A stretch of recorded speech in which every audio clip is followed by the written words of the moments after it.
chez Sharp, on trouve donc sur ce salon un exemple de ce que la recherche et développement, ce sur quoi la recherche et développement travaille. Donc on a un écran en 85 pouces.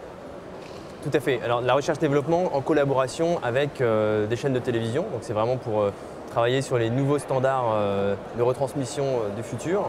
Avec donc la ultra haute définition, un écran en 8K 4K, c'est-à-dire 8000 x 4000, 32 millions de pixels, 16 fois plus défini qu'un écran haute définition actuel. Ce qui va nous amener une précision d'image et un détail extrêmement élevé, et surtout qui va redonner de la profondeur et du relief à l'image naturellement, uniquement par cette ultra haute définition. Oui, on trouve un contraste aussi qui est tout à fait intéressant parce qu'on a vraiment une profondeur tout à fait, comme vous le disiez, tout à fait surprenante. Oui, tout à fait. Alors, ce qui est intéressant également, c'est que cet écran de 85 pouces, donc 2,15 m de diagonale, est fabriqué dans nos usines actuelles. Donc les outils de production actuels sont capables de s'adapter et de produire dès aujourd'hui les écrans de demain. Alors, il y a des simulations qui sont faites pour la capacité, parce qu'il y a un problème aussi de débit.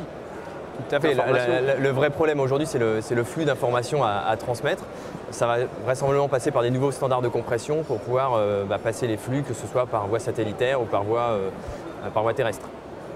Bon, donc on a une chance de voir ça apparaître un jour. Enfin, techniquement, ça démontre donc que vous êtes capable de le faire. Tout à fait. En collaboration avec les broadcasters. Ouais. Les broadcasters.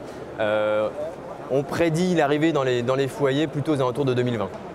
Alors, sachant qu'il va y avoir des tests qui vont être faits au niveau des Jeux Olympiques de Londres, il va y avoir un flux de tests qui va partir de l'Europe vers le Japon pour justement tester la bande passante nécessaire et la capacité nécessaire pour transmettre ce type d'informations.